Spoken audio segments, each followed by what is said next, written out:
This is Robert Sapolsky, and you're listening to Father-Offspring Interviews. Hey there, welcome back to Father-Offspring Interviews. Quick thing to start us off.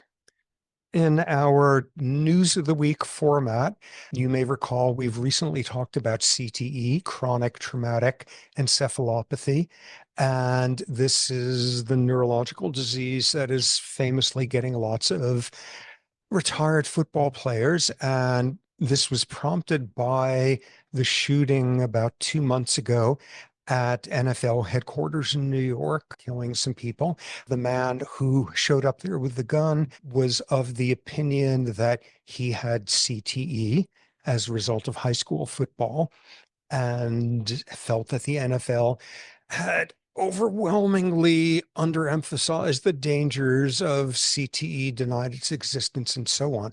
And of course, there was a lot of speculation after he died whether he did indeed have CTE. And it was announced this week, neuropathology, he most definitely had a case of CTE, which may not only explain his anger, but also the disinhibition of behavior. That's one of the hallmarks of CTE, frequently leading to violence. All right, first, Magdi from Egypt says, I recently learned about trauma release exercises or tension release exercises, TRE, where you do a series of exercises that fatigue the leg muscles and then hold a position that triggers tremors in the legs and the lower body.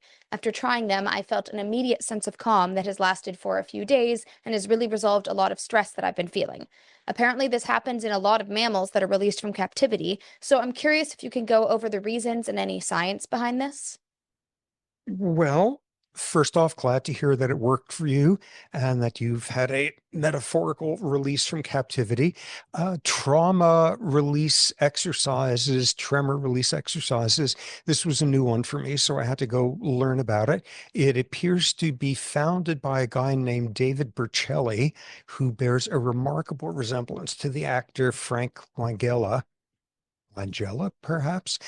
And what it involves, as described, is a bunch of exercises where you fatigue your muscles and eventually get to a point of an isometric exercise, and you wait there until you start tremoring like crazy.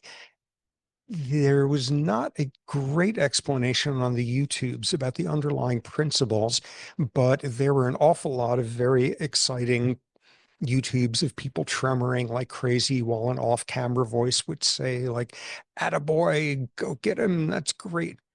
So what are tremors? First off, we have to make a distinction between pathological ones and normal exercise related ones. Pathological ones, one of the hallmarks of Parkinson's disease, for really interesting reasons why people frequently get a very overt tremor. There's essential tremor, which is a different neurological disorder, and for most people is fairly benign.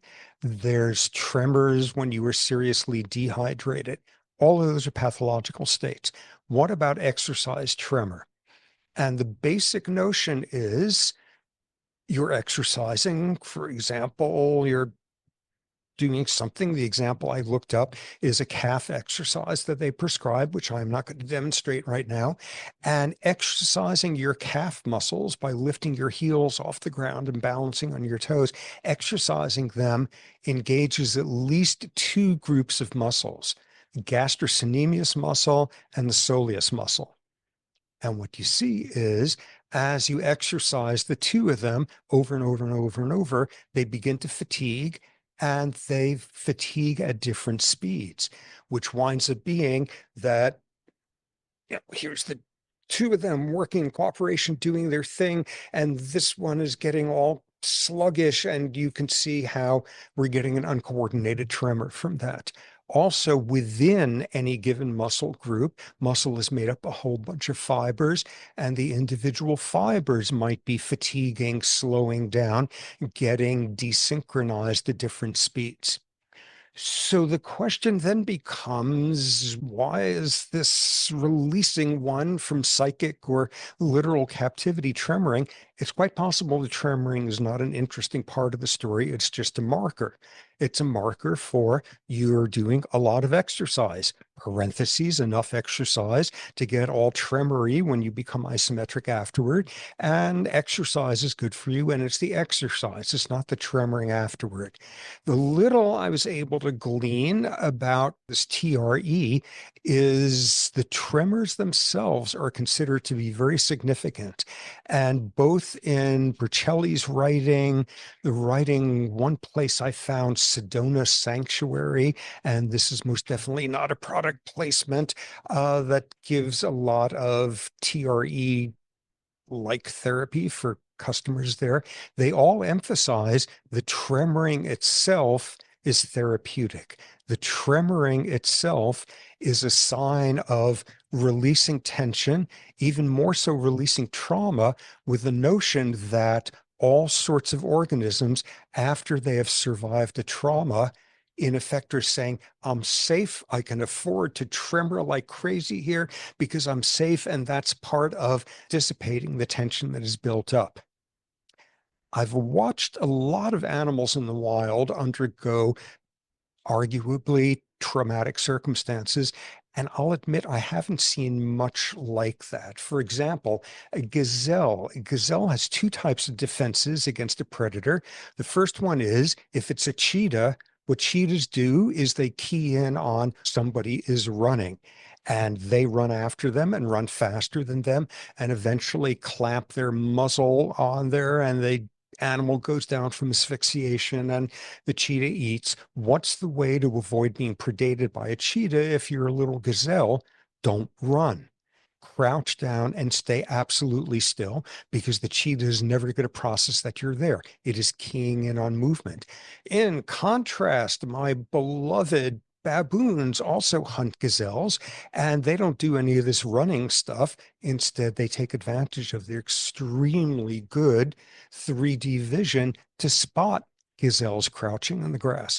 So if you're being menaced by a cheetah, stand still. If you're being menaced by a baboon, run. And if you're not sure, you get into this physiologically very demanding state of being absolutely still while your body is going through the roof, mobilizing energy in case you're going to have to suddenly explode into action.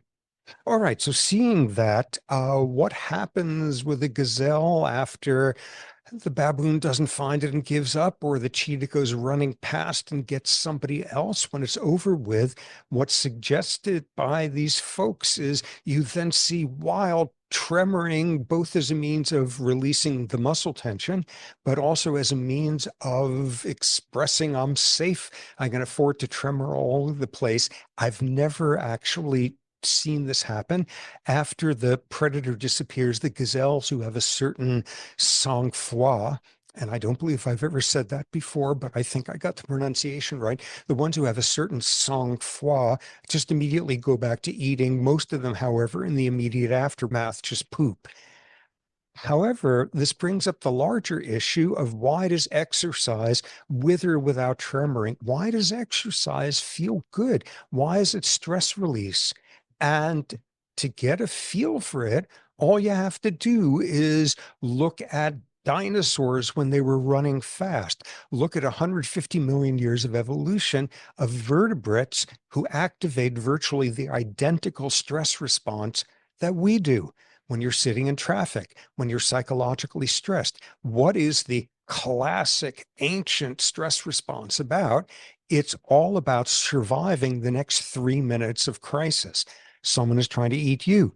You're trying to eat somebody and you're going to die if you don't get a meal. What do? You mobilize energy. We've covered this in the past. You mobilize energy out of storage sites. You dump glucose into your bloodstream. You increase your heart rate. You increase your blood pressure. You increase your breathing rate. You turn off all sorts of optimistic long-term projects.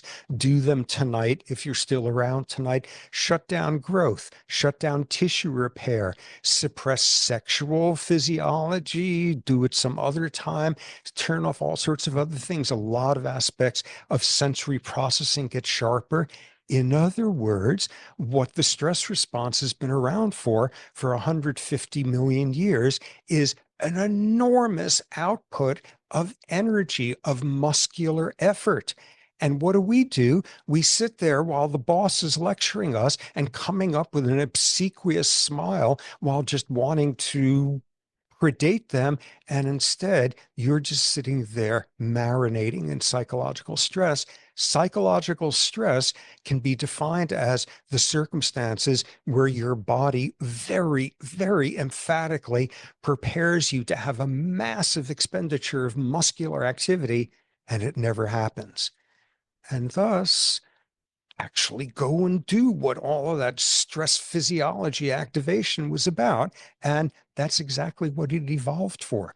That's why exercise is stress releasing, because you were getting stressed for all the wrong reasons from the perspective of 150 million years worth of vertebrates. Now, Lou from Norway/France says, in a world where the climate crisis is more and more present, an increase in extreme weather is expected and currently happening, such as heat waves, floods, etc. Does an increase of extreme weather events impact human behavior or emotions in any way? Yes, indeed. And in almost uniformly bad ways. Let's narrow this down to what are the effects of temperature on antisocial behavior, on aggression, on violence. Boring level is populational. For centuries and centuries and centuries, summertime is when various armies would go marching to try to plunder somebody else right after planting season and right before harvesting, and the army then takes off afterward. And this is adaptive enough that you could appreciate when you get a big violation of that pattern. And this is what happened when Napoleon got it into his head to conquer Russia and started a war there in June. And thus he sent his entire army off just in Speedos and flip-flops.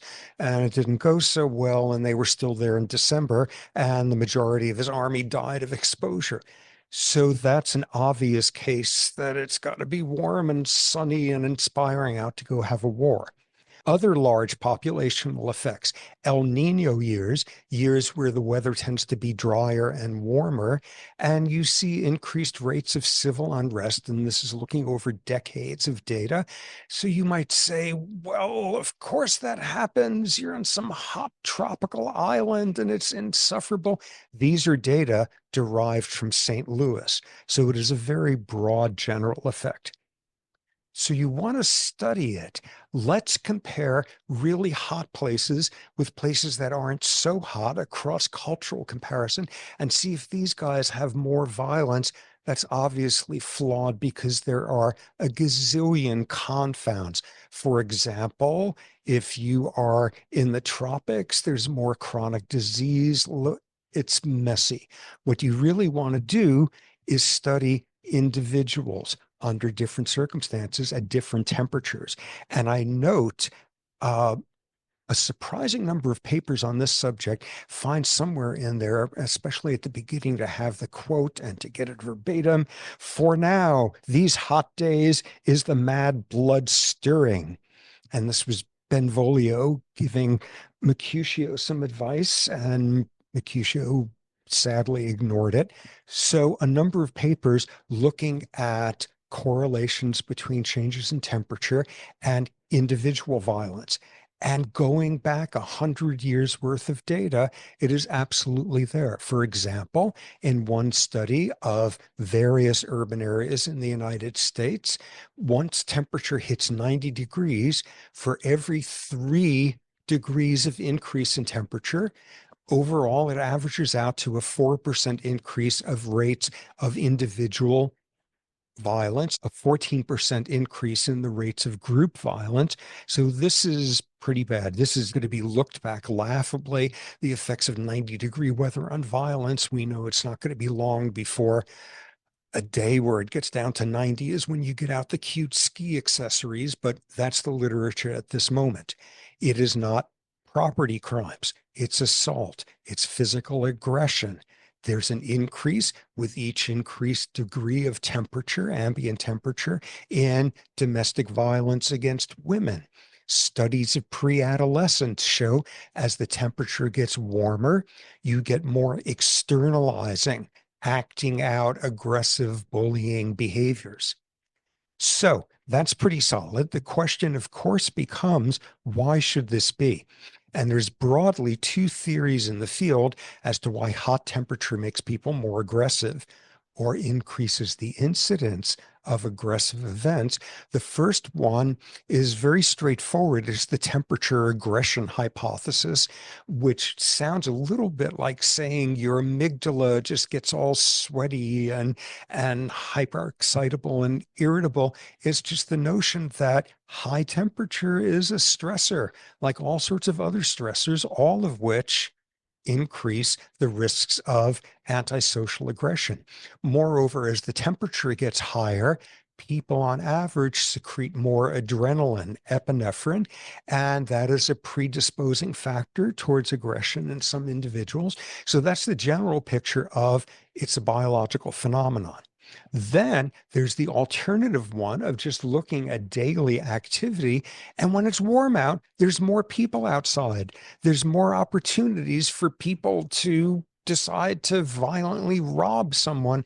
And there's a little bit of support for this in the literature because you see this occurring with rates of violence in urban settings, but not in rural settings. I guess in rural settings, you just go out and do farm things rather than go downtown and shop around all sorts of other people who are going to get on your nerves.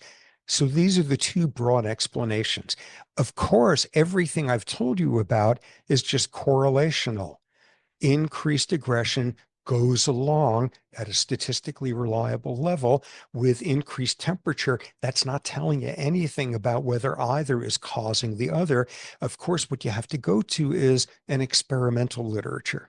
And there's a small one where you put people in different circumstances and you change the temperature of the room that they're in. And what you see is exactly the same. As you raise the temperature in a room, people become more preemptively aggressive and how they're playing some economic game. They express more hostility. They are more likely to interpret a face with a neutral expression as being a threatening one. Probably the most meaningful study in that literature is one where you take police officers in a training exercise where they are put in some tense, potentially threatening circumstance. And one of the measures is at the end, does the officer pull out their weapon? And for every higher degree of the room in which this is taking place, they become more likely to do exactly that and more likely to fire the weapon. So we see all sorts of suggestions that we are in major trouble, not just because of echo migration and big chunks of the world are going to be moving.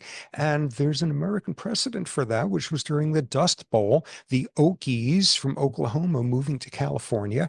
And Okie was a vicious pejorative at the time for Californians who viewed them with fear and hostility. And I'm sure we're going to see the same when the entire population of Tuvalu has to move somewhere else. We are facing all sorts of challenges as our world gradually or not so gradually melts around us. Increased levels of violence are almost certainly going to be part of the problem. That's it for episode 82. I'm Offspring Sapolsky, and thanks for your continued support of Science and the Beard.